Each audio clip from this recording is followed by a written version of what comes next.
Welcome to Familiar Territory, an anime podcast hosted by two white dudes who've been friends for over 15 years. Here we talk about the history and influence of anime, as well as review anime new and old. So grab your talking cap and transform into some comfy clothes as we step into a familiar territory. My name is Grant. And I'm Brantley. Heads up, spoilers on the way. Check the description, see if you're safe to listen. So, this is not the Symphogeared XV episode we had promised. I apologize if anyone's been following this sequentially and you're looking forward to that, but that's going to come out later, because the 13th special episode of Wonder Egg came out. I guess you could say that sort of became our priority then. God. That was... You literally just said you didn't want to start this episode with something unfunny. But, yeah. Anyways, but, moving yes. on. Besides our antics, we're in a weird situation. We originally reviewed the first half of the show, I think up to episode 7, and then, the recap episode is episode 8. And we, that was episode 26 of Familiar Territory. If you haven't seen that, go watch it, because we're not going to cover the first half of the show here. We're just going to cover the second half. We waited until the 13th episode came out, because that was supposed to be the actual conclusion to the show. We had so many questions and theories floating around that we thought, let's just wait, and then we'll get the real thing, we'll get the actual conclusion, and then we'll talk about the show. So the final episode is out, and that it wasn't the conclusion either. So we're kind of up the creek here. But we want to talk about it anyways, regardless. We're ready now. So it's Wonder Egg priority time, baby. Yeah. Yeah. So I was talking to Brantley. Brantley and I have been talking about this for a lot. One of the reasons we wanted to do this really soon is because we've both been wanting to talk about this show for a long time. And a lot of times when we do episodes, we tend to not talk about the show until we do the episode, so we don't exhaust our conversation topics. And boy, have we been dying to talk about this one. Yeah. So here's the thing that I have to say about this show right off the bat. I still think it's one of the best written anime out there. Mm-hmm. I still think this show is incredibly good. It has a lot to say, and I think that there is a lot of good themes in this show. But, asterisk about this, only if the author intended for us to take away this message. One of the things that the special really, really hurt was this mystery about Ai's friend Koito. And some of the things they say about girls and how they act as people is fairly misogynistic. But if the author intended it to be that way, and you as the viewer to hate that, then it's really good. To see through the unreliable narrator, yeah. But if the author didn't intend it, it's really bad. I was hoping that with the special, we'd be able to solidify our opinions with what's happening. And while I think my opinions are solidified based off of some shit we've talked about, I still don't know. Mm-hmm. Yeah. So overall, we have good faith in what the show is trying to profess here. Grant has, checked into the author and seems to be well versed in topics like these, and similarly, those things were positively received back then too. So that's our recommendation. If that's what you need, if you haven't actually seen the show yet and you're on the fence about seeing it, I would say you have our recommendation up front. Go watch it. Yes. With the stipulation too that you're all set to watch it, considering that this is a pretty brutal show. In fact, you can go check the description on this video. I'll work up the content warnings for the show in total from what I've been able to observe so far. In case you're a more sensitive viewer, just be careful, because even say after our first review, the show got a lot more harsh than we would have expected. So But besides that, ultimately we view this show positively, and we're going to read into it that way. I can only hope that something comes later to confirm or deny our feelings on it, but until then, that's what we're riding with. Yes. With that being said, let's take it from where we left off. So we ended at episode 7, which is where we had it was the episode in which Rika, she relapses, and she looks for her father, and ends up not being able to really do much about it. And then we had the recap episode, which is what we moved on from, which is why we took the break there. So episode 9 starts off with Nehru, Momoe, and Rika going to Nehru's house/business that she owns.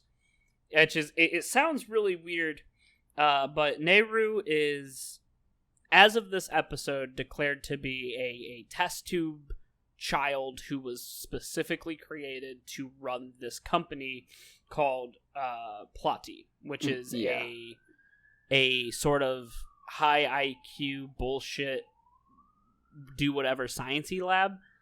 Yeah, Japan Plotty creates Nehru, and then she in turn is like helping to run this big scientific company, etc. So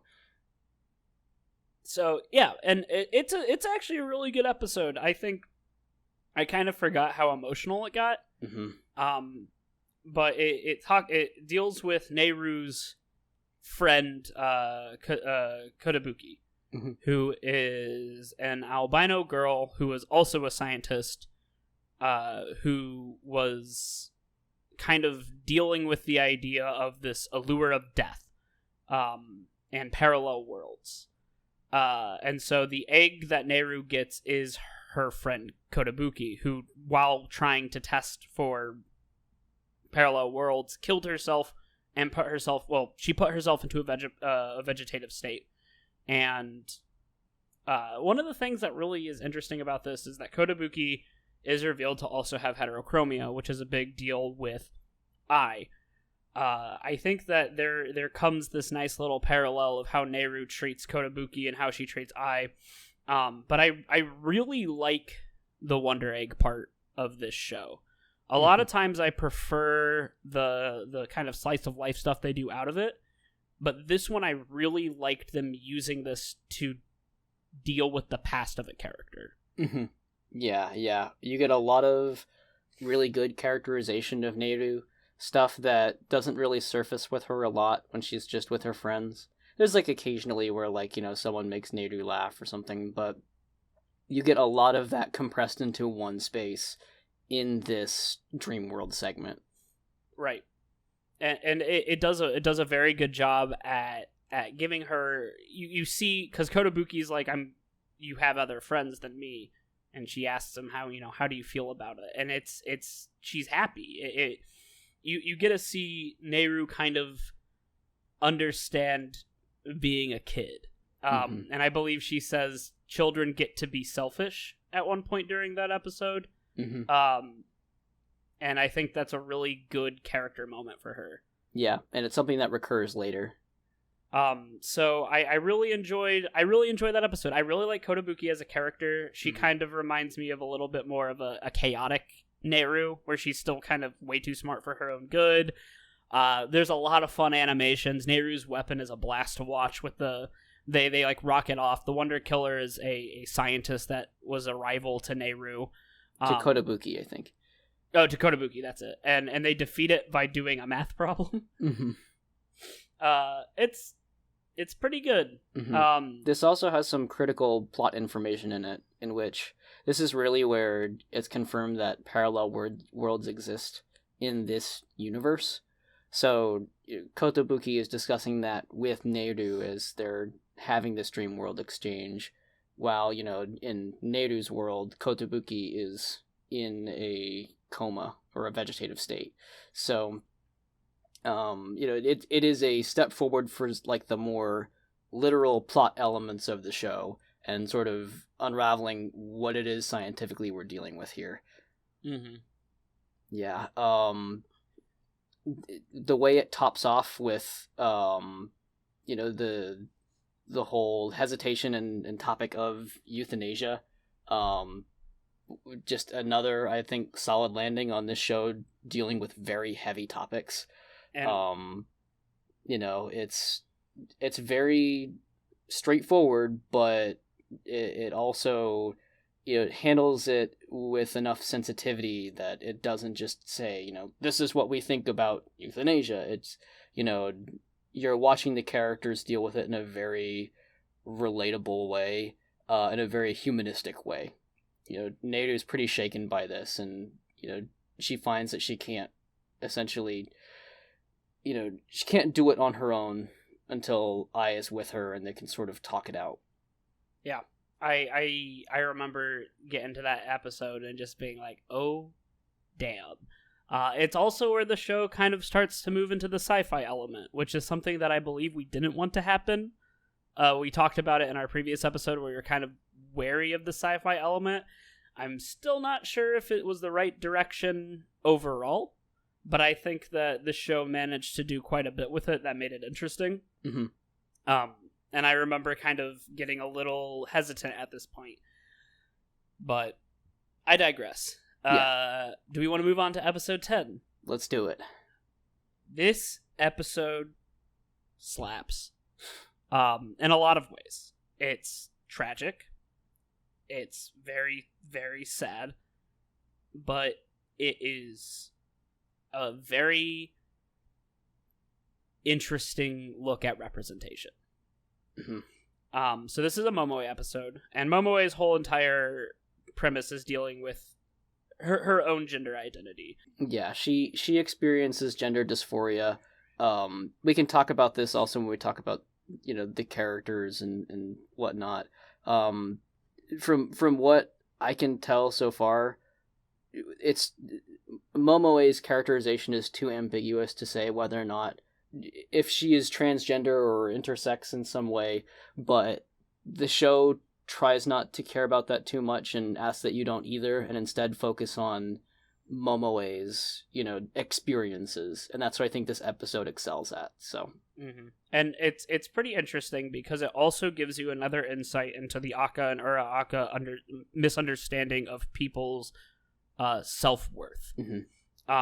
Because up until now, a lot of the idea is that all of the people who are in the egg world are girls. And Momoe meets Karu Kurita, who is a trans boy.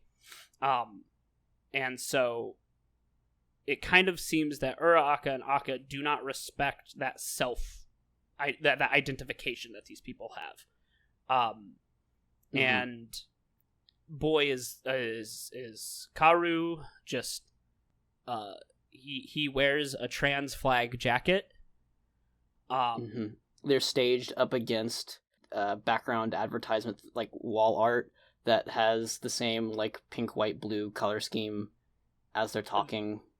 The animators really put in a lot of like positivity for this character, and the writer did too.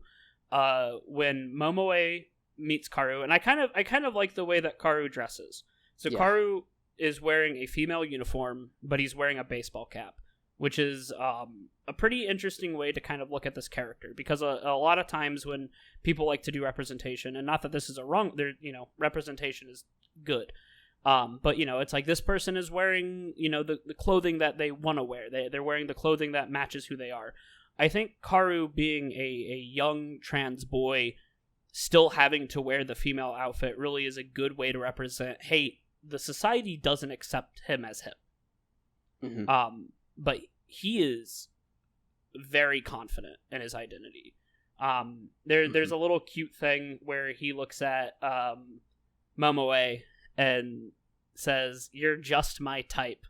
And Momoe goes, "Oh, are you a lesbian?" And he goes, "No, I'm actually a boy."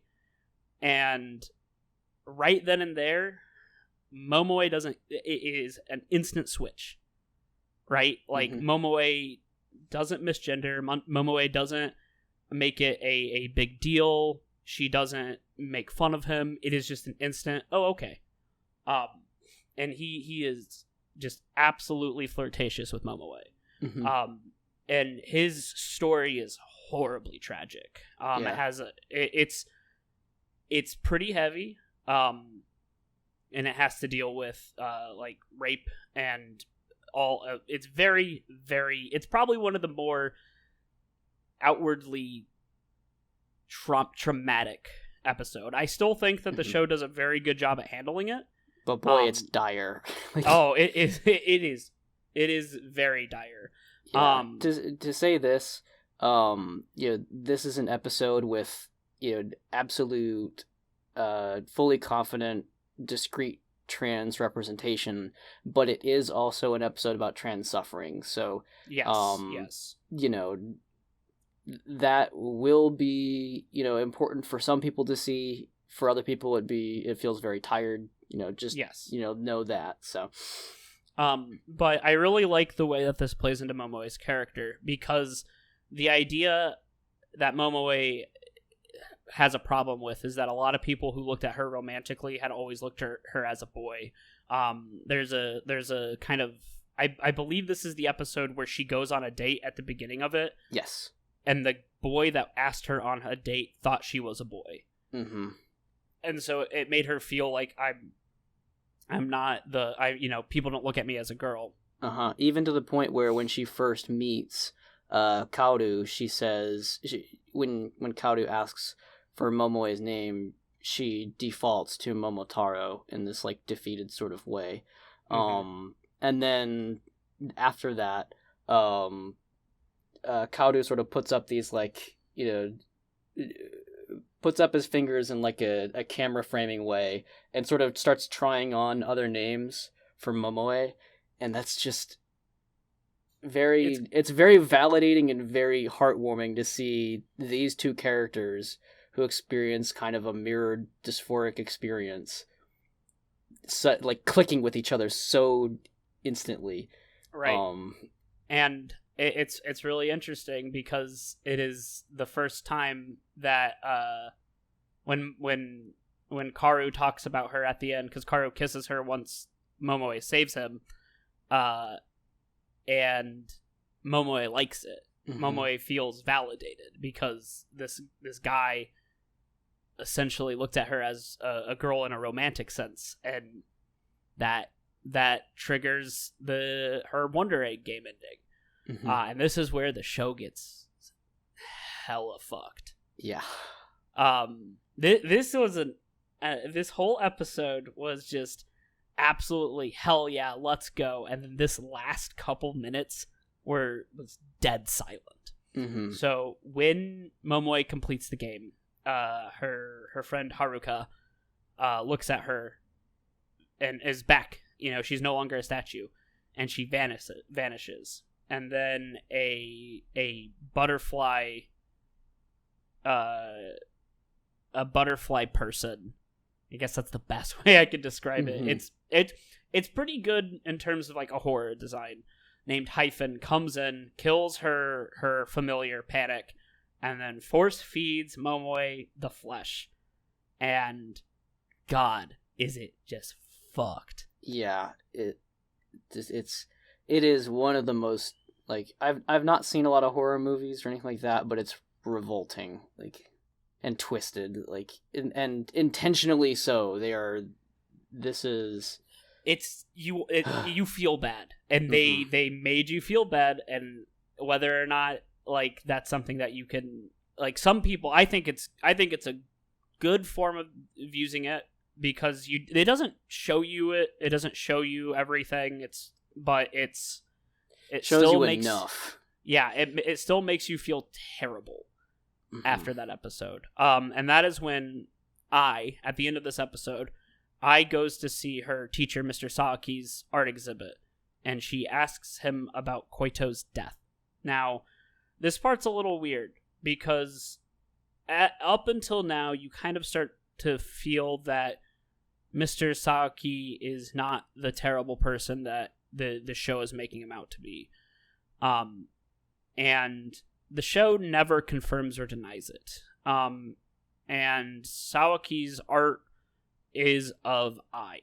And he says, this is how I see you, as a confident adult, which is a very sketchy thing for a teacher to tell his student.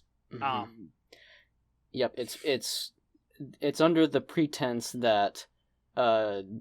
Sawaki is saying, I I'm confident that you're going to grow up to be a strong person, so this is my image of you going out and being strong like I know you to be. But that's only if you really take his side on this. Beyond this episode, there and considering retroactively facts on this, as Grant will mention, not so trustworthy. It is definitely something that going back to it makes me uncomfortable. When that first happened, I was a little less uncomfortable. I thought it was weird, but we'll talk about that as we get into the later episodes. And in case you didn't feel good about that last episode, the next episode is even more tragic and traumatic. Mm-hmm. This is the episode An Adult Child, also known as the Frill episode. This goes into the backstory of Ura, Akka, and Akka, who were two of the previously mentioned what is the plotty? Yeah, they founded Japan Plotty. And it's kind of left ambiguous whether they are lovers or related. They don't really go into it too well. There's some suggestions that they like each other, but they also like the same woman. I'm not going to say one thing or another. Other people take it in a bunch of different ways. Mm-hmm. But they live together, and they decide that they are going to create an AI. Yeah, this is a flashback, by the way. Yeah. I, not AI, I goes in to ask, and Ura-Akka tells her the story of why they created the Wonder Game. And they wanted a daughter between them to raise. And so they make a 14-year-old daughter who names herself Frill. Now, in this episode, they say they made her to be the perfect girl, which is interesting. And Frill is smart, curious, wicked clever, and hyper jealous and protective. Just very, very aggressively jealous. Mm-hmm. So they raise her as their daughter, and while they're doing that, they meet a woman named Azusa, who is a salary woman. Akka marries Azusa, and Ura-Akka says Akka won her hand. And during their marriage, Frill is like, hey, I want to have friends. And then Ura-Akka says, oh, you want like a boyfriend? And she's like, no, just friends. I don't need that. But they cannot be prettier than me. I have to make them. And during this time, Azusa gets pregnant with Akka's child, and Frill kills her. Kills Azusa. Mm-hmm. Which leads Akka to lock her away in a basement, and they raise Azusa's daughter, Himari, while Frill is locked in a basement. They talk about how this is how the two kind of kept going after Azusa's death. And during Himari's middle school graduation, she tells Ura-Akka, hey, will you wait for me to be a grown-up and then we can get married? And Ura-Akka brushes it off. He's like, no, that's stupid. You're just a kid. Don't go pretending you're an adult. And then one of the things that was consistent about this episode is Frill, whenever she was happy or whenever she was doing something, she would pop her lips. And then Himari pops her lips. And holy shit. In terms of just incredible like sound design and fear, Mm-hmm. that was so good. The emotion that pulled from our group watching it was audible. Mm-hmm. It was the loudest silence I think we've ever had watching a show together. It is the jaw drop moment of the whole series. Yes, that we've seen. Yeah, and then the next day, Amari commits suicide. So Uraraka destroys Frill because she's been locked in the basement, and it's implied that Frill has been using her she connected herself to the internet, and she has been using her the creations that she made to influence girls to commit suicide, especially 14-year-old girls, and they believe she's involved. What's interesting is they never confirm it. And during this time, Rika clears the game, brings back Chiyomi, and then one of Frill's minions kills her familiar. And that's basically all you get from that episode. Once again, not a feel-good episode. I have seen it 4 or 5 times now, just because I've watched the show with a lot of people, and that episode never fails to just make me feel terrible. Mm-hmm. But I think it's good. Mm-hmm. Yeah, it is good at what it's trying to do. Yeah, I feel like it's very disturbing, but it also starts to play into the idea that Uraraka and Akka have no idea what a girl is. Mm-hmm. This is earlier, and they say that all girl suicides are driven by emotion, and that's it. And Mm-hmm. at that point, it seems to be a misogynistic comment. And then with this episode, you kind of get the feeling that they literally have no idea. It starts to come into the idea of what I think this show was about. But we can talk about that when we talk about themes. Mm-hmm. And so the last episode. Sort of. Sort of. This was the last episode scheduled. Momoe and Rika. So Momoe will not go to the egg world again. She is just too devastated by the death of Panic, and also traumatized by seeing Hyphen, who is the butterfly girl. The girl that Rika ran into was Dot. And Rika is so blinded by rage and revenge, Akka and Uraraka won't let Rika in because she might open herself up to Frill. That's what they say. Mm-hmm. And so the only 2 people that are going in is Nehru and I. We don't see Nehru's final. We don't see her. What brings back not Kotobuki, her sister. Airu. We never see Airu, but we do see Ai's, and Ai's egg she hatches is herself. And so I and herself from another world talk about the lives they lived. Parallel, I never met Nehru.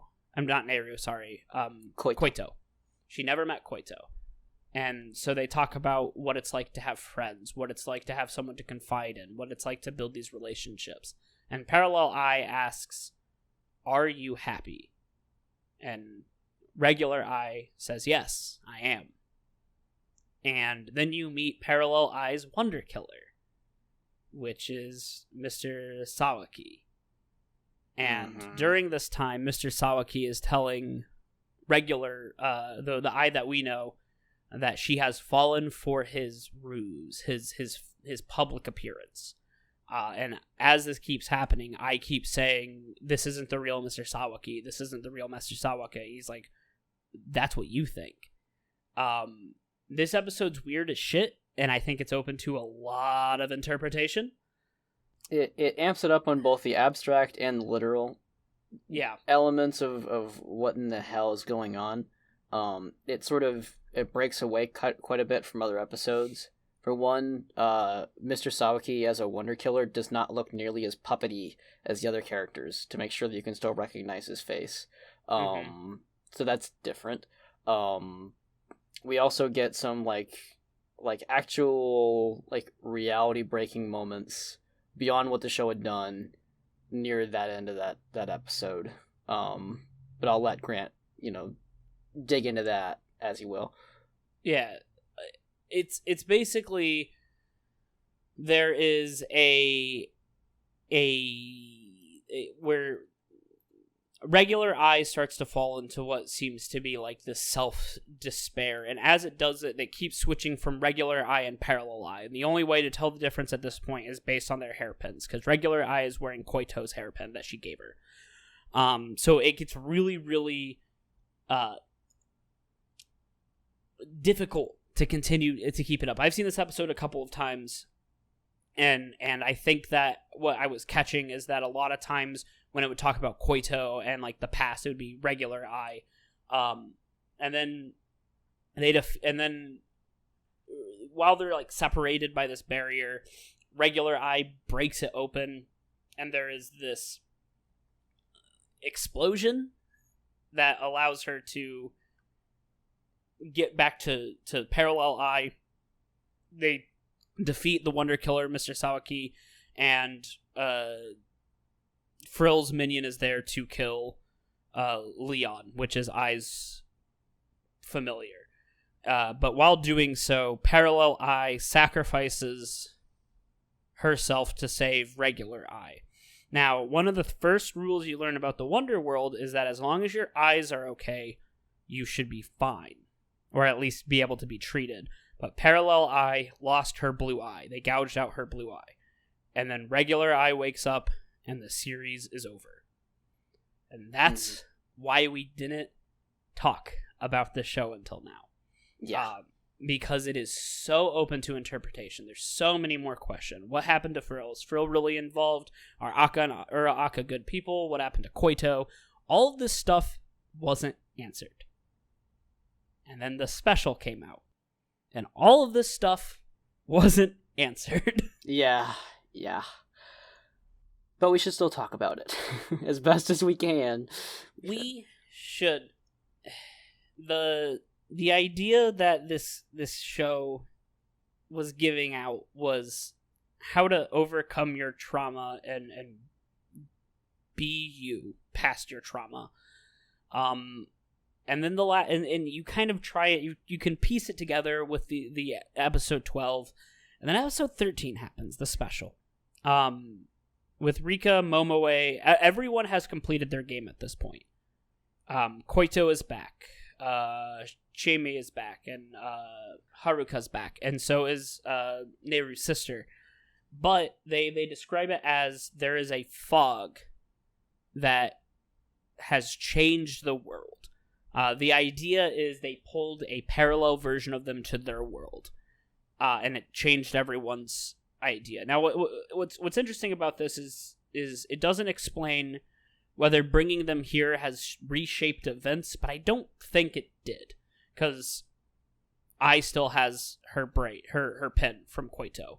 Now, the biggest issue that comes from this is when Mr. Sawaki said that Koito died because Koito was trying to blackmail Mr. Sawaki that he was sexually abusing her. And so she went on top of the roof to try and get everyone's attention and accidentally fell. Now, once again, if the author intended that to be the truth, it's very bad.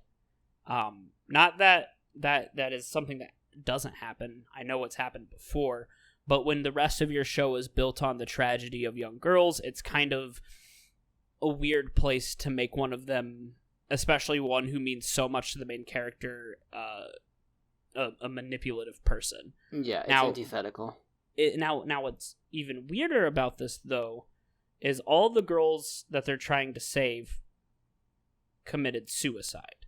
And in the beginning of it, they basically confirmed that all the girls in the Wonder World committed suicide. if Koito accidentally fell off, then it has nothing to do with Frill, and it wasn't a suicide, which means she wouldn't have been in the Wonder World at all. Mm-hmm. So either the show has bad writing problems and it's inconsistent, or Mr. Sawaki is lying. Mm-hmm. And that's something that they do not talk about ever again. Yeah. And that's, I think, the reason why the special is so, I wouldn't even say controversial. It's pretty much universally panned at this point. It seems to undermine a lot of its own themes. You find out one of the big premises is that in this world, and this is an interesting thing, Kotobuki is alive. She's still alive now, which is weird because Kotobuki was not Nehru's girl she was trying to save. Mm-hmm. So we don't know why she's alive. And then it's explained that Nehru and her sister Iru are actually AI in the same way that Frill was. And that Nehru sacrificed herself when she won the game to try and stop Frill. And that's about where the show ends. There's a couple other things that happen. Momoe and Rika and I stop hanging out, which is a really weird thing to happen in the show, all things considering. Nehru tries to call I, but she throws it, and my belief is that she was trying to avoid Frill because she was in a dark place at the time and she knew that Frill preyed on that. And then at the end she feels like, I need to save Nehru from whatever is happening. So she goes back to buy an egg from Aka and Uraaka, looks at the screen, and says, I, Oto, is back. And then it ends. Mm-hmm. And it makes no goddamn sense why it would end there. Yeah, I certainly far from a good ending. On one hand, I feel like if you're confident in the understanding of the story you've had so far, if you're confident that you've understood that, say, Aka and Uraaka are unreliable, that Mr. Sawaki is, being manipulative and, is not what he seems, things like that the show kind of can make sense to end here. But again, you have to be very, very solidly convinced that you understand everything that's going on, and then maybe you can assume, yeah, I have enough pieces to say that this is where it goes on. If the show ends here and never continues, I think that'll be a bold thing to do.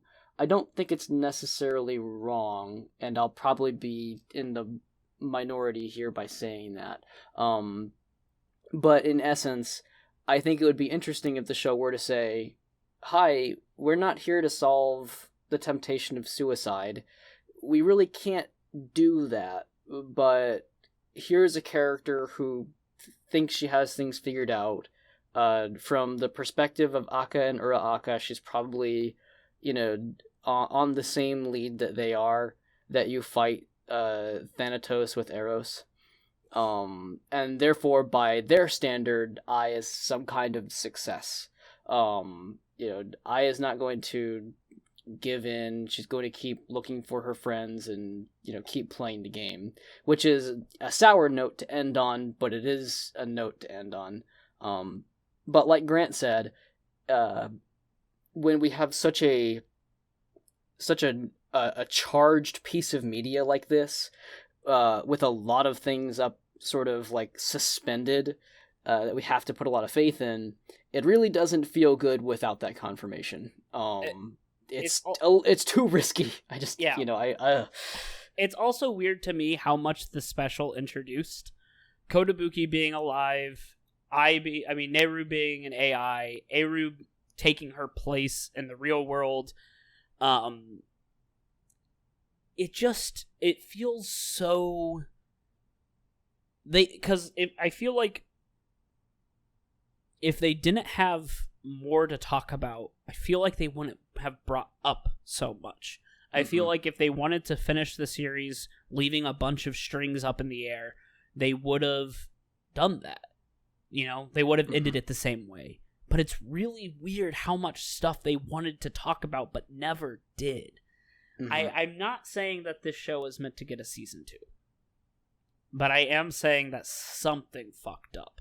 And I know that there was some actual, truly shitty things that happened during production of this show. But I do have a couple theories about the special. I don't know if this is the special that they wanted to show. This is my optimistic look. My hopeful, deep in my heart, I cannot wait for this to be proven right, that I know will never be proven right. I think that this special was to lead into a much longer finale. I think that either they were greenlit to do a finale and they are going to do it later, or they thought they'd be greenlit to get another finale and this is what they were leaving it with. Either way, I have no doubt that there's at least something more the author wants to tell us. Now, will we see it is the question. It's one of those things where I know that anime originals rarely ever get a season 2, which is disappointing. And I know that the show didn't do too great in Japan. But I also know that the show was incredibly popular in the West. I do know that this show was weirdly successful in a lot of different circles. We don't know. And we might not ever know what the ending was supposed to be. But I do not think this was the ending. Yeah, I agree. Grant and I discussed, we really kind of feel like a movie to cap this off would be enough time to wrap everything up. I really don't think it needs a whole nother season because of just how unbelievably efficient this team is at cramming dense information into the show. Like, I thought episode 13 was jam-packed with stuff, but then I started rewatching the episodes that came before it, and I could not believe how much I had forgotten in terms of loaded details and imagery and, you know, things like that. Like, I literally forgot so much of what existed in the show because there's just so much of it. Will they get a movie? I don't know. Will they get anything? I kind of worry that they won't, but I will say I'm also going to throw this out. On Reddit, on all the discussion posts on Wonder Egg Priority, there was a user by the name of Supika who went into great detail about the flower language in this show. And I mean like hundreds of examples of how well this show pulled off flower language symbolism.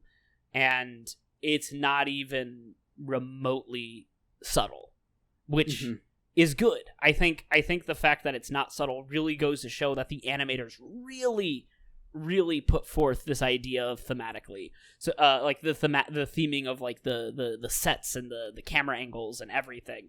I honestly, if you want to see how, like, because we're going to go over some stuff that we noticed, but if you want to see a really in-depth look, go on to the Wonder Egg discussions and find Supika's talks, because she did one hell of a job. Can you spell out the username? Yeah, Supika.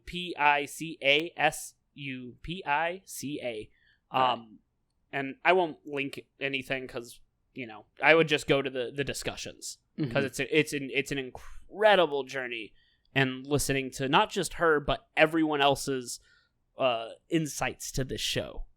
Yeah. Again, there's a reason why we have such immense faith in what was already put forth.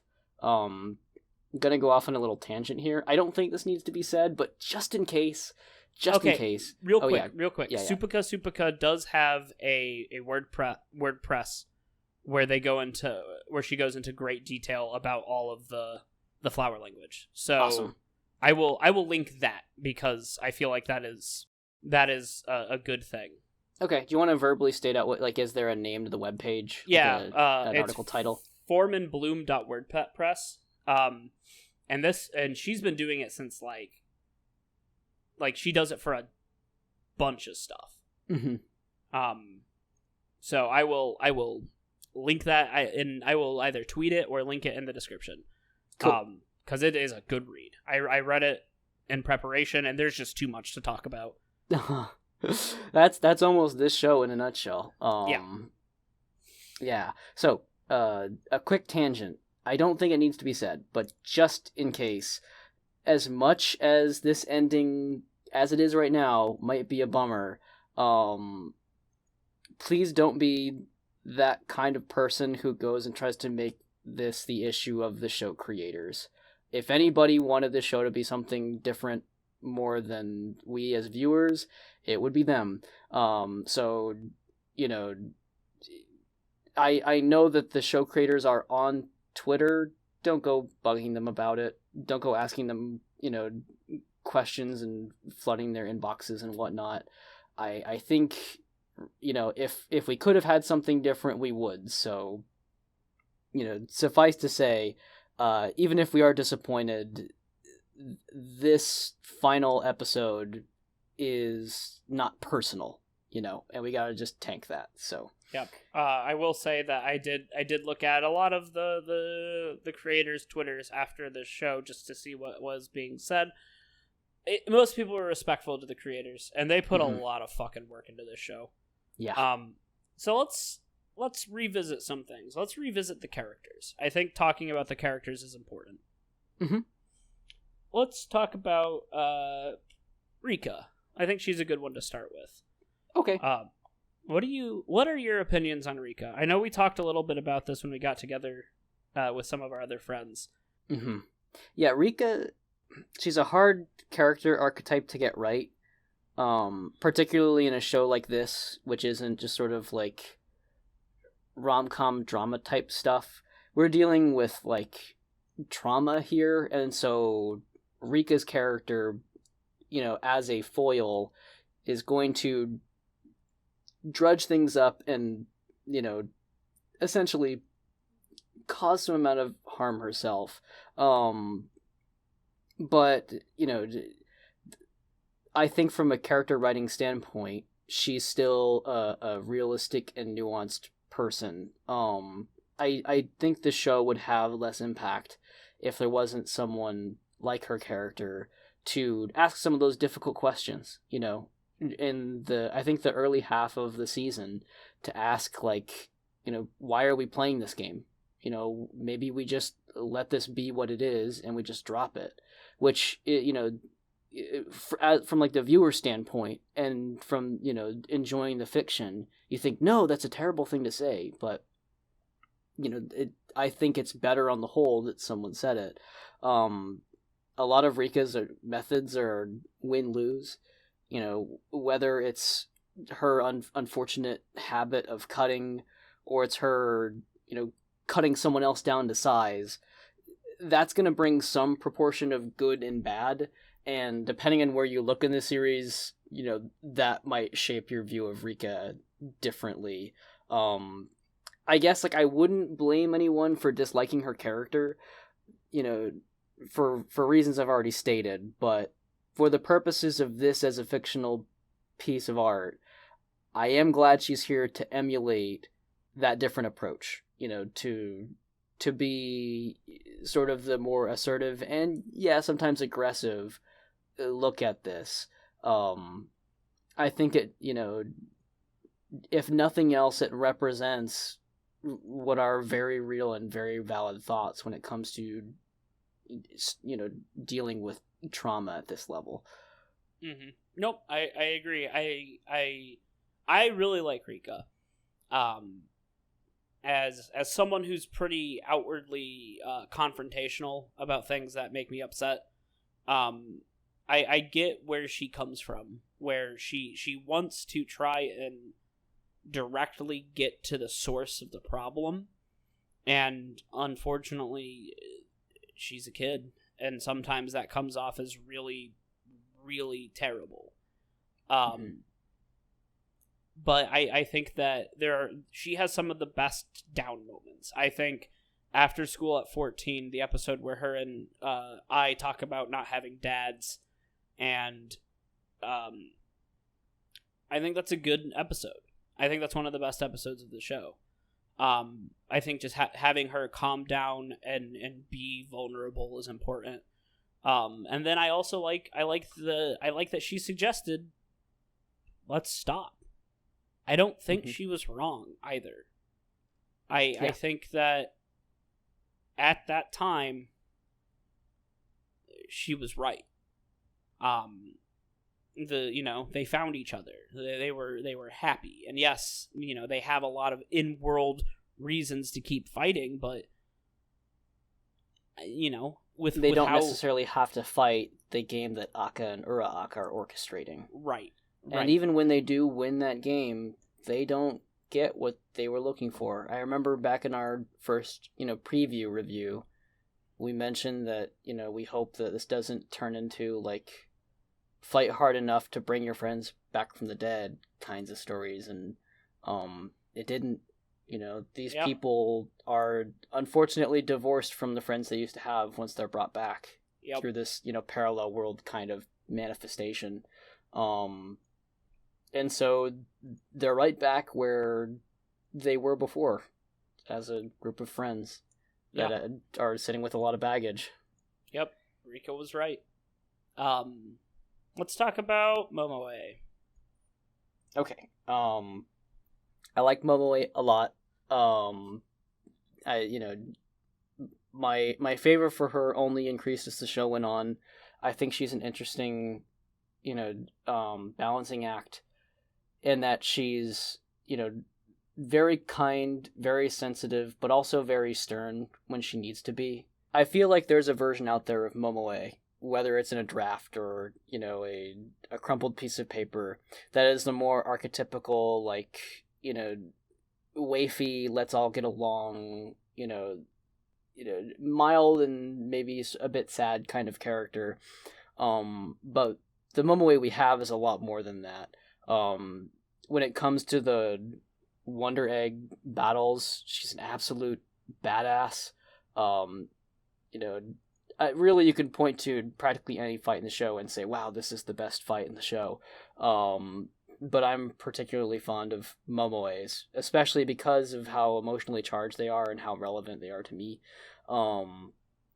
But, ultimately, again, I think it's a really hard balance to strike that they landed with her.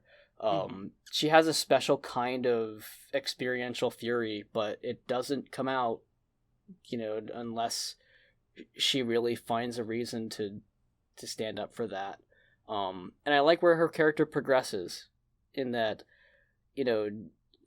she, kind of does what Rika had mentioned back then, and she does step away before anybody else. She stands up for herself.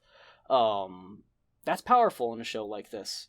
We're used to a lot of shonen type action shows that have you fighting till the very end, and you grit your teeth, and you believe in yourself, and you Gurren Lagann it all the way to the end, right? But, Momoe will not do that.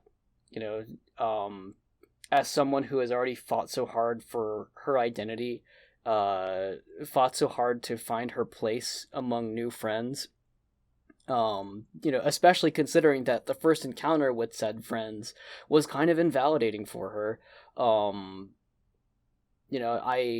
I love that she appreciates what she has so much and stands up for it. Mm-hmm. I agree. One of my favorite scenes in the special, there's actually a couple. There's two in the special that I really liked. One was the characterization of Momoe when they were going to Japan Pilate to see Nehru, and she's like, no, I'm done. I honestly wish I never started this game. Mm-hmm. And it's a good outlook of that it's a tragic event for everybody. And then there's a scene later where Momoe, Rika, and I go sing karaoke. And I think seeing Momoe be like, this is it, this is what we need to focus on, and neither of the girls agreeing with her, was such a hard moment for me, because once again, she was right, and she made that choice, and not keeping that choice is interesting. Mm-hmm. Yeah, this show is loaded with plenty of regret, and although like we keep saying here like so and so was right, in reality, right and wrong is such a almost a non-concept when it comes to this stuff, because the present is what it is and the future is undetermined, depending on your beliefs. But I think what we mean to say is we're proud of these characters for standing up for themselves, and ultimately, treating themselves with priority. Which I know, like, is the title drop again, but for real, like, up until that point, they'd been gamed into thinking that, essentially them figuring out the cure to the temptation of suicide was what their purpose was. But there's so much more than that, yeah, it's not an easy thing to bring yourself to, to discover, but I think that them learning to prioritize themselves, although it's probably not going to be the capstone of the show, even so, it's incredibly important that it's there. And it's so unfortunately different from most of the anime that we end up seeing produced. Mm-hmm. Speaking of which, hang around when we go review Symphogear XV, because that shit's on the horizon. Watch your tongue. Let's talk about Nehru. I think Nehru suffered the most from this show not being finished. Yeah. I don't think we ever got to see a satisfying end to her arc. I think we got to see a close end with her and Kotobuki and her last episode. But man, she got kind of shafted on these last episodes. I like that she was there for Ai when Rika and Momoe wasn't. Not to say that that's right. Momoe and Rika's fault, but it is, it's nice to see Nehru's loyalty to someone that she did not want to be friends with. This show is very good at depicting a friend group that is able to sort of protect each other flexibly, where there's different cross sections of the group that can relate to each other. There's Ai and Rika, who have the whole like absentee fathers thing that they relate to, but then Rika and Momoe are the first to step away from the game. One by choice and one by being kicked out, because Rika did want to go and that's true, yeah, kill Dot. Then we look at episode 9. Ai and Nehru are paired up. Like they have these different sort of formations where each person can bring something to the other person. When Nehru and Rika first meet Momoe, they incidentally sort of like are misgendering her, and then she runs across Ai later, and she's getting choked up, and not knowing who Ai is, and knowing Ai as a stranger only, she asks like, "What do I look like to you?" And Ai, ends up gendering her correctly. She says, "Well, you're a girl who's crying," and again, we have these different slices of the friend group that work together. The show is really good at sort of establishing that, because at least I think you and I and our friend group, we have that same kind of thing. Can I just say one of the saddest moments of the show that isn't traumatic is when Momoe brings the takoyaki maker to Nehru's house, because all she wanted to do was eat food with her friends and not have a dramatic night. And then they're watching the dream sequence at Plotty, and she's like, "Oh damn, I'm not gonna get to make takoyaki with my friends." It's so sad. I mean, it's a lot more sad when you think about it, because it's like she is getting to the point where she's done. And she just wants to hang out with her friends, and I love that. I love that for her. Mm-hmm. But Also, this is aside from that, but relevant to what we're talking about right now, their text conversations are just so on point and so charming. Like they'll be texting back and forth, and Nehru will send a certain like emoticon, and then Rika will steal it, and Nehru's like, "You can't have it; it's mine." It's very cute. It's overflowing with character. If this show gets a movie and it ends happily, I would love to have just like 20 minutes of them just hanging out. Mm-hmm. But yeah, I feel like we didn't get to see the end of Nehru's character. I would agree with that. We never found out why her sister stabbed her. We never found out why Pilates wanted her to be in the egg game, because that was a thing that I forgot to mention. The Japanese Pilates, or Japan Pilates, wanted her to be in the game, and we never figure it out. It's and like her like sacrificing her physical body to go with Frill is an interesting saving Ai from having to do it, but once again we just don't see it, and it's really disappointing. I think that is the most disappointing thing about the ending, is we don't get to see more of Nehru, and we don't get to see her finish her development. It's there are assumptions you can make. So it's like, well, okay, we have Akka and Urda Akka, and they founded Japan Plati, and Japan Plati engineered Nehru as an AI person. Akka and Urda Akka have already done that before with Frill, so clearly, like, this is in their wheelhouse. And then Nehru's like the first person who's like, operating in the Wonder Game. So it's like, okay, there's dots being connected there. I just wish I knew more of the why, as confirmed through the characters. We can assume through consistency and parallelism that the reason why Airu stabbed Nehru is because of jealousy.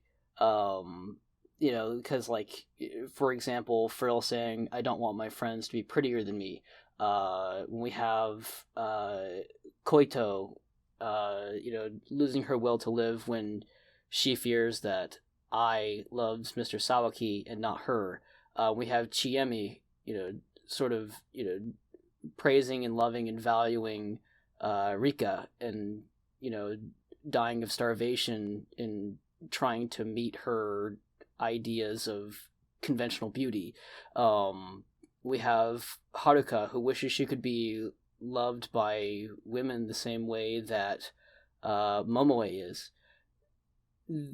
Jealousy is like the constant.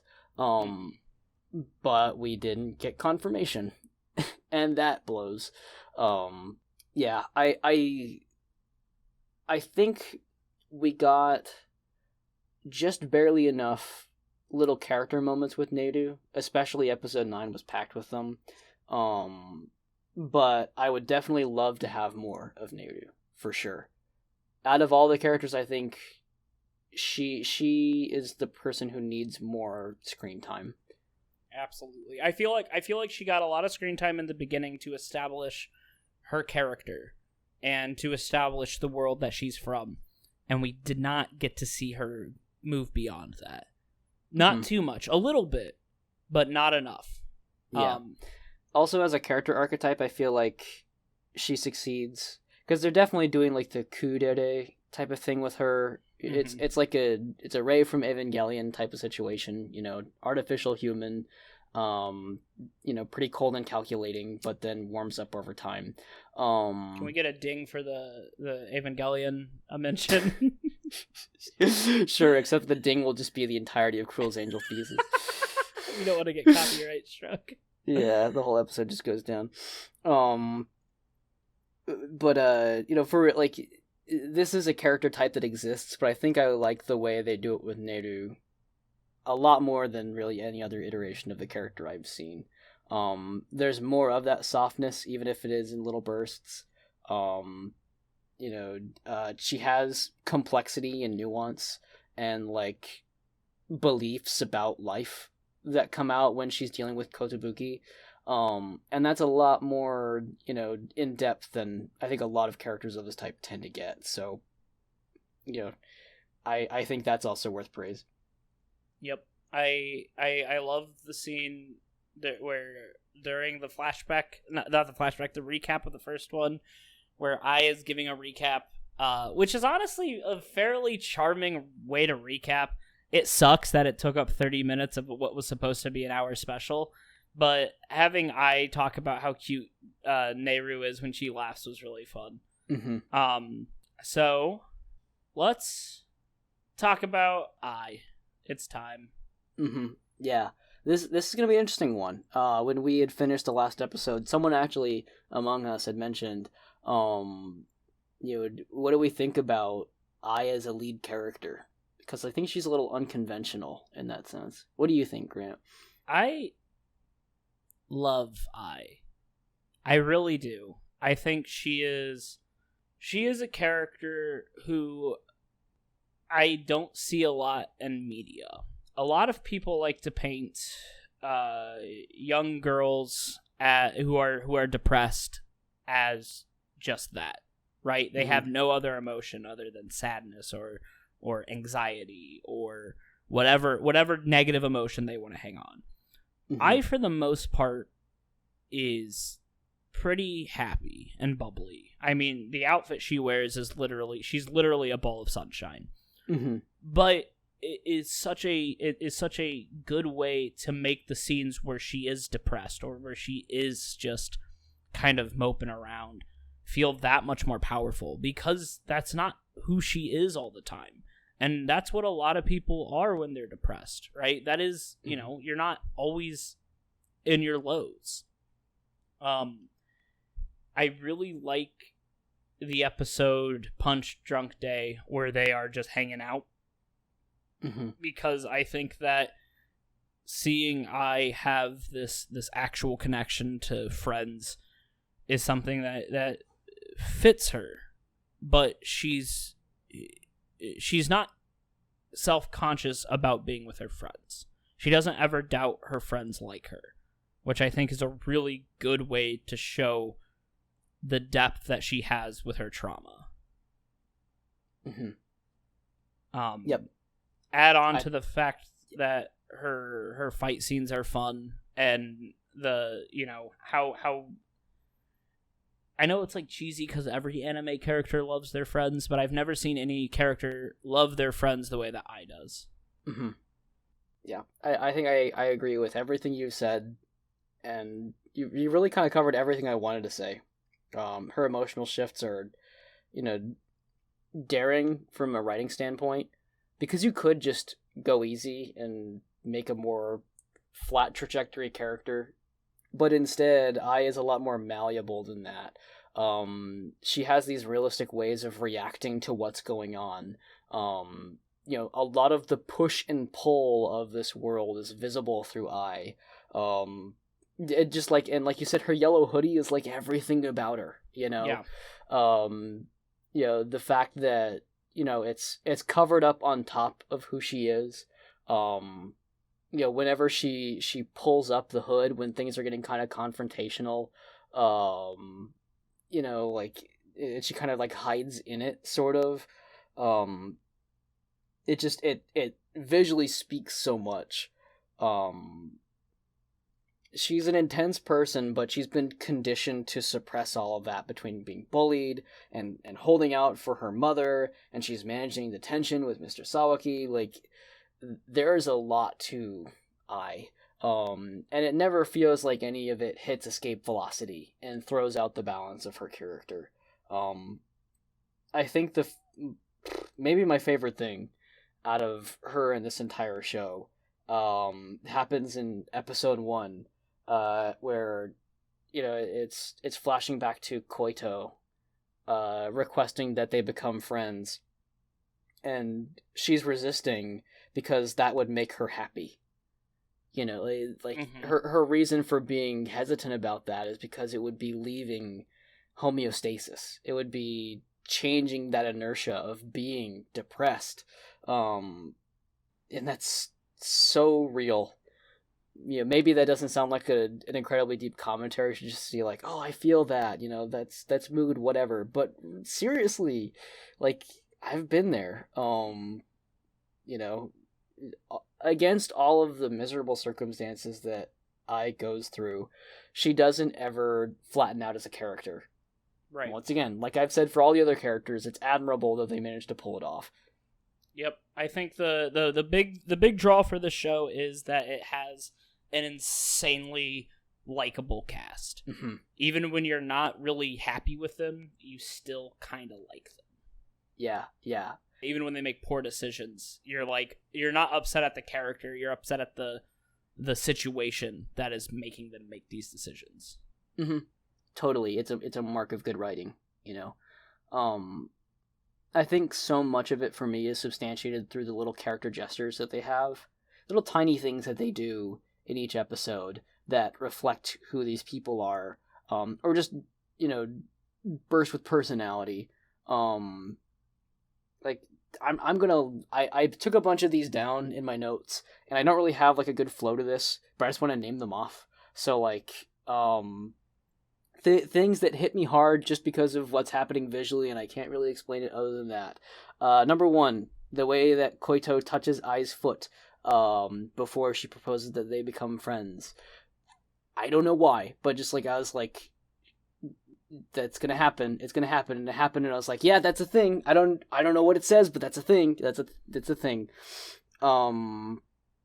Let's see. I think that when Akka and Ura-Akka are in their mannequin bodies and they light up the mouths as lightning bugs, that's really cool. I feel like that speaks to them sort of attempting to be enlightening as they're verbalizing. When they're talking to people, they're actually like shedding light onto a situation in a literal way, which is so pretentious of them, and like I feel like that's intentional, even if it's not. It makes a lot of sense to me. There's the whole click moment between Momoe and Kaoru that I've already talked about. In the special episode, Neru tapping her shoes to personify like two different voices to herself. I forgot about that. That part's so charming. Right? Yeah. And it's one of the few times you get to see her do something childish. Yeah. When we have and she's got the pack of cigarettes because like it's the delinquent thing to do. I'm in a bad place, and so I'm gonna smoke a cigarette and reflect on life. But she like smells the cigarette, and she's just like, ugh, like that was just a little blip in the episode, but it says so much about the character. It's a way for them to speak, in a manner that isn't speaking.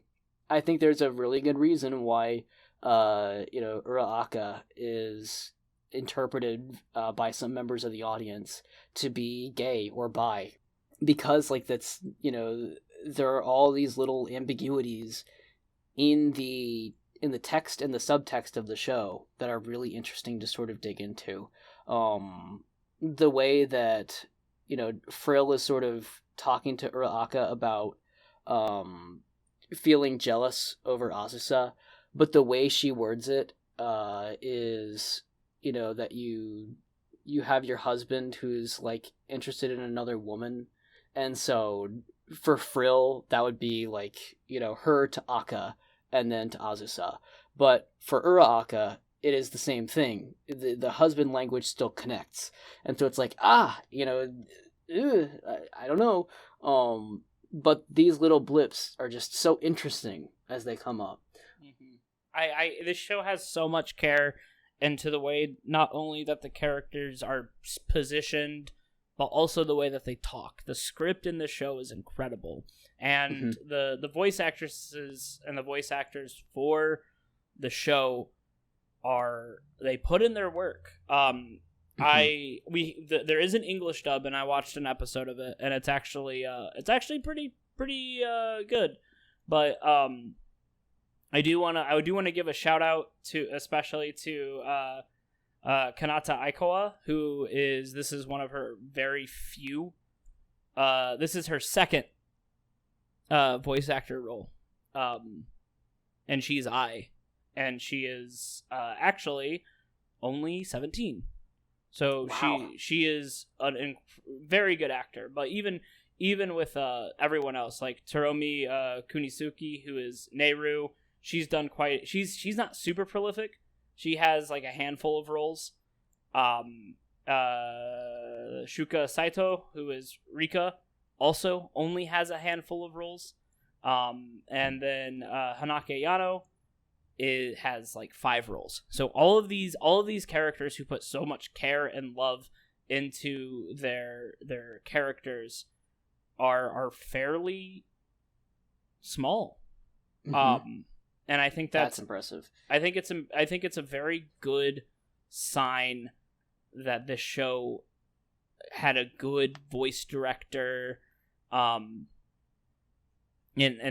whoever was their casting director was really good, and the entire show just is very well crafted, mm-hmm. which I think should go into our next topic about the production issues with the show. Uh-huh. Holy fuck, was this show a goddamn mess. Up until episode 8, the entire thing was being done by Cloverworks, which, unfortunately, Cloverworks was doing 2 other shows at the time. Mm-hmm. So, during the Wonder Egg priority, they were also doing The Promised Neverland Season 2, Horimiya, and Wonder Egg priority. That is 3 different works, and we know that I know that Promised Neverland Season 2 was an incredibly big letdown for a lot of people. But within a week, all 3 of those premiered their first episodes. Mm-hmm. And so, and like, I'm sure that they had their own, they also had Shadow's House, which premiered in the middle of, which premiered right after the season, so they were probably working on that as well. But I know that they probably had different studios working on it. But when you have when you have that many shows, you cannot pull from your other studios. You cannot be like, hey, we might need some help with this episode. We might need some help with this episode. And the producer was hospitalized due to overwork, right? Like, there was so much absolute nutty bad conditions that led to this show kind of falling off. So after episode 8, they did have to subsidize some of their animations, and they used other overseas animation studios to finish some of their work. Some of the episodes were delayed because they literally just did not have everything ready. It's kind of a mess, and it can be seen. I don't think that it would have affected necessarily the writing of the show, but I do think that whatever happened at the end and there not being an ending definitely comes from this mess that happened. Mm-hmm. Yeah, it is integrated in some fashion. By the way, I'd personally like to highlight the article that Grant came across that got me filled in on all this stuff. Written by Gintoki on Anime Galaxy. Wonder Egg priority producer hospitalized due to overwork is the article title, if you want to go search that down. That was very eye-opening for me, both on the harsh conditions and sort of the elaboration then of that stuff. So yeah, this show was a victim to the horrible conditions that animation studios go through, as well as their actual being human victims to overworking. Yeah. Correct me if I'm wrong on this. I think Cloverworks Studios separated off from A1 Pictures. Yes, they did. They were a subsidiary of A1 Pictures, and they separated 6 months after being created. Mm-hmm. A1 Pictures is also notorious for running a lot of shows in one season and also having bad work conditions, which, I mean, honestly, in the anime industry, like, from my understanding of it and from what people report, everybody's kind of having a bad time, everyone's getting underpaid, and overwork is very prominent. But if you're looking for like the front runners of that, A1 Pictures was one of them. So it doesn't surprise me that Cloverworks, even after separating, would still have that same kind of struggle that's perpetuating as they move on. Mm-hmm. Which is unfortunate considering that the production values of the show, the quality of what's being produced, is phenomenal. Yeah. This stuff looks like movie-level animation, episode to episode. Even in some of the slower episodes where that you could tell that there was some issues with the animation studios having not a lot of time, they did a lot of work around to make it still feel very, very emotive. Mm-hmm. Yeah. I think that these 2 points are not mutually exclusive. The show should be praised for, how good it looks and sounds and feels, and also that we don't condone the practices that led to it. Yes, I feel like if anything, this is definitely one of those shows that watching it makes you want these conditions to improve. Mm-hmm. Because it's just bad on all fronts. Mm-hmm. Yeah. I feel like everyone who worked on this should get nothing but praise, and I'd hate to think that would be soured by the fact that it sucked to work on it. Yep, absolutely. Absolutely. Speaking of which, I feel like there are some things in the show that were smart for hopefully cutting costs. For one, like the Xeno evils being 3D rendered, fantastic. They look great.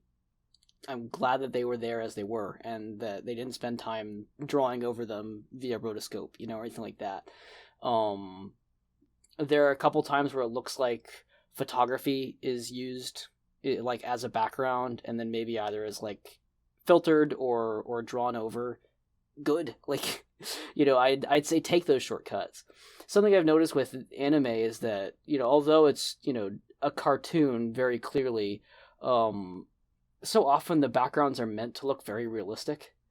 Really the only thing that's missing is the amount of detail, not the reality of what backgrounds look like, It's not very often you'll see an anime these days where, say, like, a desk looks like it's shaped oblong to cartoonify it, It's very different from, like, Western cartoons, which are more favorable to, like, smashing and crushing perspective into something that looks wonky. Instead, a lot of anime backgrounds just look like they're supposed to emulate real life, so do that. Like, take photos and just use the photo. I feel like even with just minor photo manipulation on top of that, you can basically get what was meant to happen anyways. I'd fully embrace that, personally. Mm-hmm. Of course, this comes from the guy who, like, apparently you love when they use real life footage in anime. So they have the part where Rika's going down the slide, when she's trying to get back into, she's going to get back to buying a Wonder Egg, and they won't let her back in. And that part to me looks like real footage, or at least like it very well could have been, like as the camera is sliding down the slide, So do it. Cut costs. Like, absolutely. I feel like, whether it's for, pride or style, anime goes above and beyond to try to do these major artistic feats. And I'd be perfectly okay with, saying, no, we're going to take the easy way out to make sure that everybody on staff gets to, have an easier time of it. Mm-hmm. I saw some... I don't know what it is, I'm sorry. It's some Sanrio sponsored anime, and it was being pointed out that, like, hey, look, this background is literally just a photo. You can tell it's a photo as opposed to someone's drawing of a background. And it's like, good! For goodness sakes, do it that way, Mm-hmm. Yeah, that's okay, there's my rant. I'm done with that. I'm down off my high horse. Well, okay. I know we've talked quite a bit about it, but I think it's time to talk about themes, baby. About Wonder Egg priority. Oh, should we really quickly on the topic of production mention the music? Oh, fuck yeah, dude. I've talked about it in our previous episode. I'm going to talk about it again. Dede Mouse, baby. D-E-D-E Mouse. What an absolute banger OST. I did go to his thing, and someone said, deserves to work on better. Fuck you, guy on my anime list. Wondering Priority is a great use of his talents because he was able to bring so much to life in this weird dream world. He's so good. He's an actual musician. Like, not that people who aren't who only work on OSTs aren't musicians, but I mean, like, he has published music that you can go and listen to. Yeah. So yeah, Day Mouse, kick ass. Yeah, everybody who worked with the music composition and integrating it into the actual show deserves props. Because it's just weird music. Yeah. Akiko Fujiata was the sound director. All of the voice actresses were the opening singers. So that's fun. Daisuke Hiraki was Yuji Fuyara was sound effects. Mito, Mito, was also part of the music. Did an absolute good job. And then let's give it to... So speaking of photography, Takio Agiwara was the director of photography during the show. So he definitely got his use there. And then Saki Takashi was the chief animation director and the character designer. And he did a really good job. Yeah. Truly, I feel like everybody did excellent work here, and it all came together. Any one of these things being as, like, unique and pointed as they were, could have caused the gears to slip, and they didn't let that happen, you know? Nope. Even if the show didn't finish in, like, that satisfying conclusion I think we were all hoping would happen, at least it was at the very end and not somewhere in the middle where something veered off course terribly or anything like that. Like, I feel very lucky with how things turned out. Yes, I do too. Okay. So yeah, let's talk about themes. I think, yeah, I know that this is going to be a longer episode because this entire show is almost about themes. And we talk so much about themes that we literally have not stopped talking about themes since we started this review. Yeah. So I'm going to start, if that's okay with you. You absolutely should. Go for it. So, as I mentioned earlier in the show, I do think that one of the themes that the show has going for it is society's inability to understand the plight of young girls. And I think that it is absolutely rooted in, like, the patriarchal society that we see in the show. And it mirrors a lot of real life, you know. And some of it's really, really out there. Rika and I talk about how their dads don't see them and how they don't really understand them. But it goes a lot more into that. We see Aka and Ura-Aka, who truly seem to want to help these girls. I think they are just so misguided. They think that they know exactly what these girls want. But they don't, right? They think that these girls want their friends back. And we will use that to combat our mistake. And they bring up so many terrible analogies about how girls are. And Frill is 100% their fault. You know, everyone talks about how there's memes like how Frill is worst girl or stuff, but Frill is a victim of circumstance too. She didn't handle it healthily, but you know, she was created to be that way. You want me to drop some quotes? Yeah, I do. So they conceived and raised Frill with these things in mind. Quote, unstable and complicated, like the midpoint between childhood and adulthood. End quote. Quote, being uncontrollable is the essence of femininity. Unquote. Like that's the stuff they had in mind when they were, like, assigning traits to her as they created her. And the thing is that, like, teenagers are like that a lot. Like, they are a little, like, unaware of how to process their emotions and stuff, but they're more than that, right? It's complicated, but that's not how Aka and Ura-Aka looked at it. And add to the fact that they made this teenager a genius. they failed to put any emotional development into them. And the thing is that there could have been a way for them to talk to Frill and fix that, right? They could have discussed with her. They could have talked to her. They could have tried to reason with her. You know, they could have treated her like an actual daughter and not a science project. But they didn't, because they don't understand women. Or they themselves were sort of absentee fathers. What happens when Frill is talking about how, you know, through coded language, that she's jealous of Akka's wife? Well, Akka just also gets suspicious and doesn't intervene ever. Like, they don't have a sit-down talk with Frill and be like, hey, so you're going to have a younger sister. How do you feel about that? That conversation did not happen. And I think that's on purpose. I don't think we were supposed to look at Frill as this killer robot. I think she was supposed to be a tragic villain. Someone who wasn't treated like the daughter she was supposed to be. And that is such an ongoing theme. And then you bring it back to Mr. Sawaki, right? The only person to confirm Mr. Sawaki was a good person is Mr. Sawaki himself. Yep. No one else talked, and I guess Momoe, because that is her uncle. But there is an issue with talking about people that you're close with and what problematic elements they might have, and it's not a conversation that they want to talk about. In the Momoe is also one of the first to, or when they're having the conversation with Rika about her parents, Momoe tries to speak up and say, hey, you should respect your parents anyways.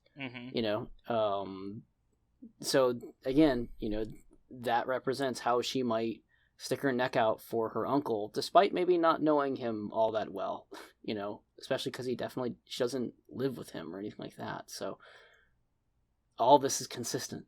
Yeah, absolutely. Well, and another thing is that Mr. Sawaki is Ai's wonder killer.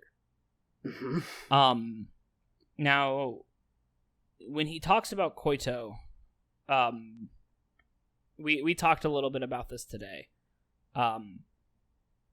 And we have, you know what, that will go when we talk about our hypotheticals. Let's keep talking about themes so we don't get off track. Okay. So I think that's a big theme. I think there is a theme of society not understanding what girls need as, you know, as teenagers, right? And you can even extend it to, like, children in general aren't treated with the respect as people. But this show really, really focuses on the patriarchal society and teenage girls. Yeah. I totally 100% agree. It has this this target set on that gender essentialist form of patriarchy. You know, the one that insists that, from Akka and Aka's words, that men are goal-oriented and women are emotion-oriented. You know, it's almost textbook in some fashion. Like, you know, even like Aka is kind of like, he starts acting like a double agent, you know, where he's telling Ai things, and you know, Akka grills him and asks if he's the one who gave Kotobuki's egg to Neiru. But even so, up until that point, Aka was complacent with the circumstances that had been running and participated in it too, you know. Even if he's sort of changing sides, it's too little too late. And he's not all out just, you know, hitting the emergency stop when he really probably could. You know, I'm all behind this stuff. I'm glancing over my notes just to make sure I didn't miss anything, but basically, yeah. I guess I should mention too that it's not the same as like an all men are pigs kind of message. Right. It's strictly about patriarchy as a structure, you know. Yes. I think that it speaks a lot in that, like, in terms of like direct harm, you might look at, say, the Wonder Killers or Frill, but who is putting them in their places in the first place? It's Akka and Aka, who are attempting to study a condition which they enabled, you know. I feel like so often when we have, say, like class warfare or, you know, these controversial discussions around sort of who's to blame, the starting point in time when you look at really matters a lot. And dialing back tends to help you find the structural or systemic instigators of the issue. I feel like that's what Akka and Uraraka are to this plot. You know, there are, you know, people in this show who are men who aren't terrible, even though they're few and far between. You know, like basically, you know, we have, like, say, a lot of father figures that are bad dads, but we haven't confirmed or denied anything about that with Momoe. And, you know, Kaoru is, you know, a good person from what we got to see. Even, like, the boy who went on a date with Momoe and accidentally misgendered her, like, he's not a bad person. They just had a mistake happen, you know. She doesn't blame him. Like, he felt sorry about it, and it sucked for both of them, but, you know, he wasn't, you know, this was not again, this is not a condemnation. It's, you know, willing to look broader and more structurally than that. So, yep. I 100% agree. There is a very nuanced look at the way that it handles it without it painting as all men are terrible. And I think it does it in a very good way. What other themes we got? Yeah, I think positivism is another big one here. And that's basically to say that, like, the gold standard science that Akka and Uraraka are trying to do is problematized. There's definitely the whole, like, oh shit, this is incredibly unethical angle to it. But I think also the way they're trying to, like, control and quantify the Wonder Game is being displayed as a bad thing, you know. Which is not to say that, you know, experimental trials and attempting to run controls and treatments is a bad thing. But in practice, it does reduce the world and generalize it in a certain way. And when we try to apply that lens to something sociological, like the temptation of suicide, really does not pan out. I think it's telling that Akka and Uraraka are trying to find out why young girls are tempted by suicide, and not once do they ever sit down, the girls participating in the game, and talk to them about it. It never happens. They never just sit down and say, like, hey, have you ever thought about that? Have you ever ideated? You know, like, the conversation never comes up.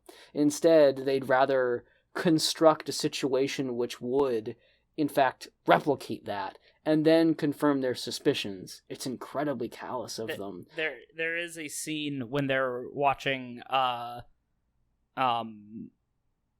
when Rico is having a problem with that episode, and it zooms out, and the way that they view Ai's Wonder World is as if it was a video game. And that's fucked. That it is fucked. It is just they see it as a game, a problem to be solved, not a situation that's going to require different outlooks each time. And I think that's a problem. And they don't. And you're right. They don't address it. They never talk about it. Yeah. The worst part is the video game view they were looking at looks like fucking shit. Looks like fucking Plock on the Super Nintendo. No. Anyways. Yeah, sincerely, like, these things, again, they're being visualized that way for a reason. It's to distance them from the humanity of the situation that they're trying to construct. The whole lip pop being a recurring factor that very much resembles, like, a pattern that they're trying to look for, like, oh, it's the lip pop happened, that means that it's happening, it's the frill thing again. But that's a gigantic reduction of these characters. Maybe it's coincidence, but that's what gets them working on this stuff. That's the way they see the world. You know, and of course they do complexify it by making Akka and Uraraka not entirely terrible people. You know, they right. Still have like a noble goal that they're trying to work towards.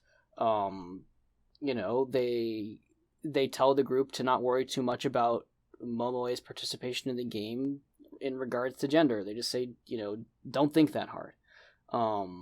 But practically in every other situation, they are thinking through these, you know, very patriarchal and very limited lenses. And it puts everyone in harm's way as a result. Yeah, no, that's a good way to look at it. I mean, one of the things about this show is you can talk about themes in every episode. Mm-hmm.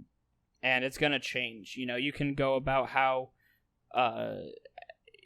finding a group that can interact with you is good. You can talk about how friendship is important. You can talk about how, you know, trauma is part of growing up. There's a lot of ways you can look at the show, and I think that's why it makes it good. Mm-hmm. Yeah. I'll bet most people have different views of the show than we do. You know, maybe the show is just about jealousy, and that's it. You know, I would be a little upset if it was that way, but I mean, they're putting enough flags up that would still be, you know, a well-established, you know, direction.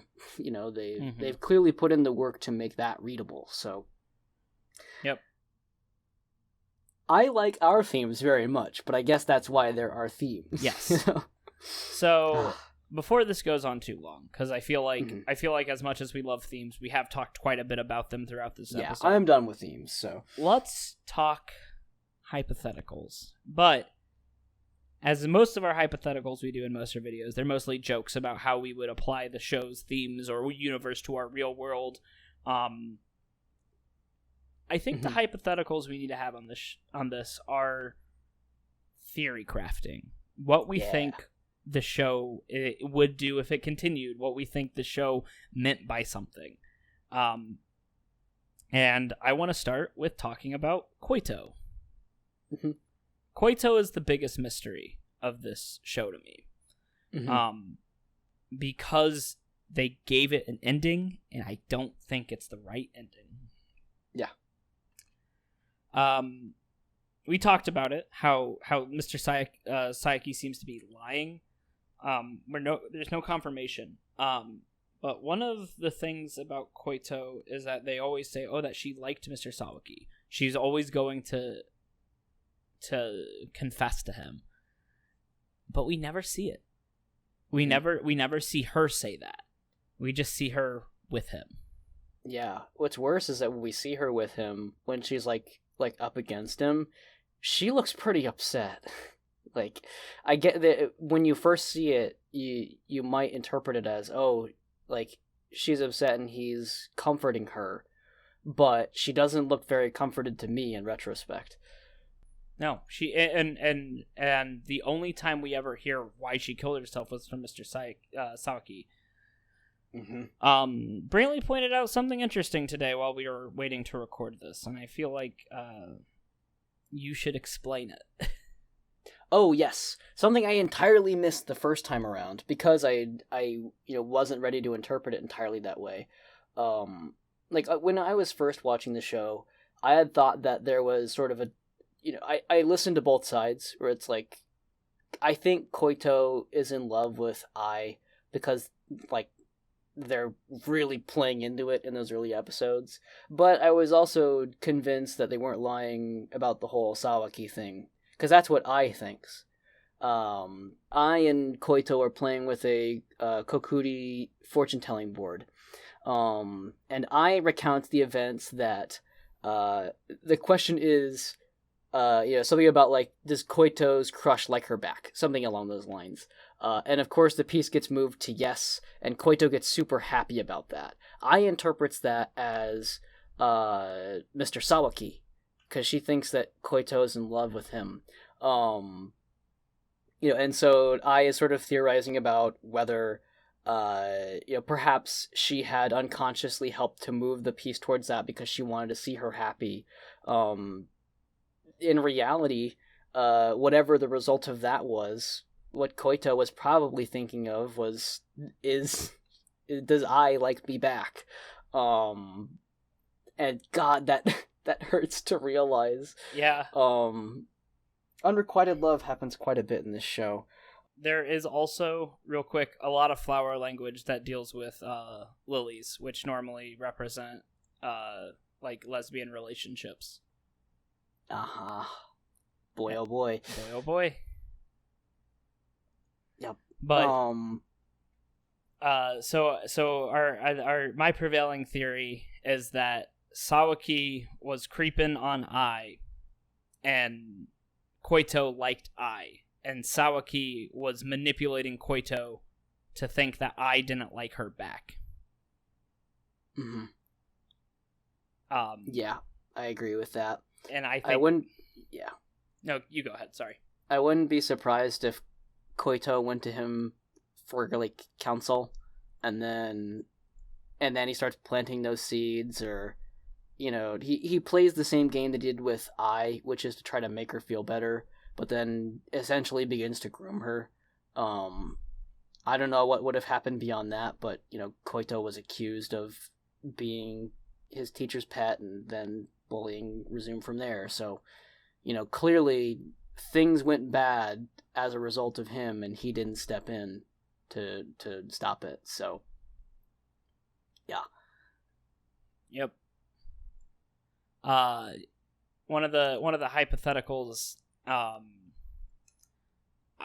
I have is that I not necessarily hypotheticals, but I want to see more of Frill's servants.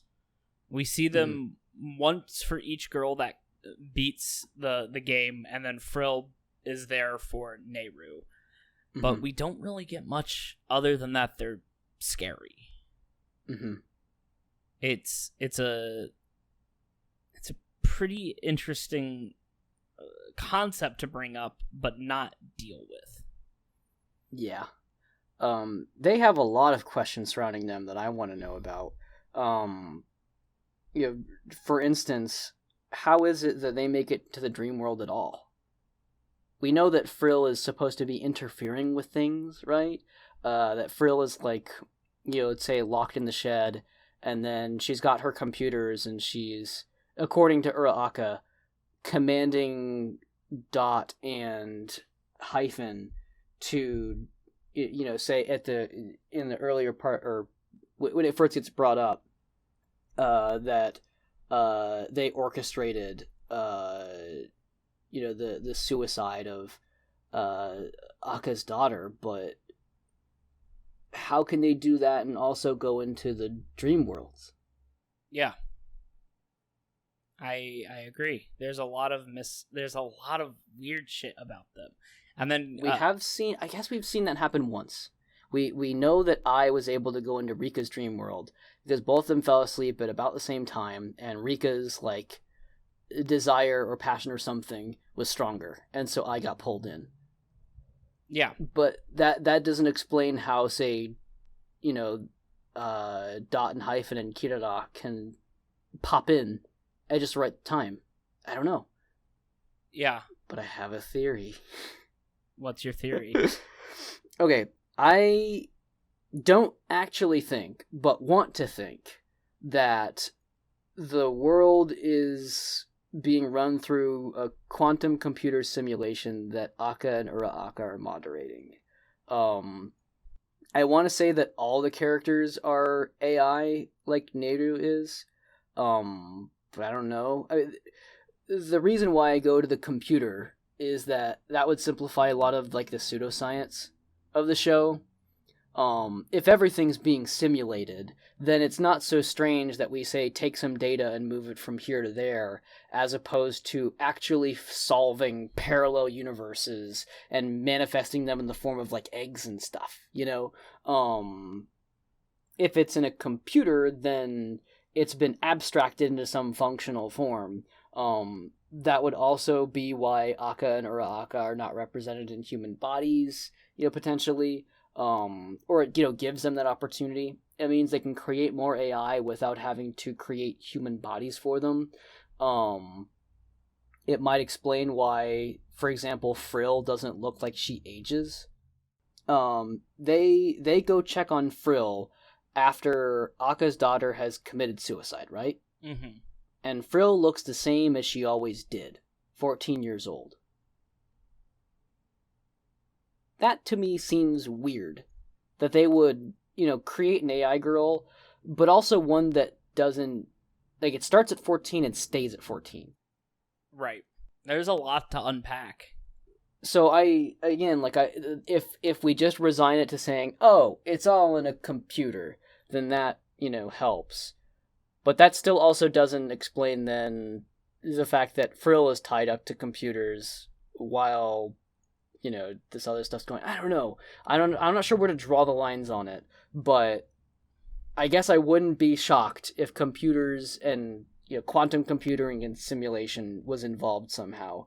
That would also make sense with the whole research aspect of it. Why bother observing real humans when you're already used to simulating humans as AI, and then just run the process a ton of times for different treatments and variations? That and it's possible, right? There's so much that this show brings up. Like Kotobuki being back is a huge thing, right? Mm-hmm. Like, why is she back? They said it was because Nehru gave up her life and she was brought in as a parallel universe because reasons, but she wasn't Nehru's person. Yeah. There's so, and it could make sense, right? Like maybe Kotobuki did solve the parallel universe thing, right? Because that's something she was studying. Maybe she did, and she found a way to insert themselves into their universe, because apparently you can do that. There's so much to unpack, and I think that's gonna be what this show is. Unfortunately, I will keep my ears to the ground to see if there's any news about new seasons constantly, maybe forever.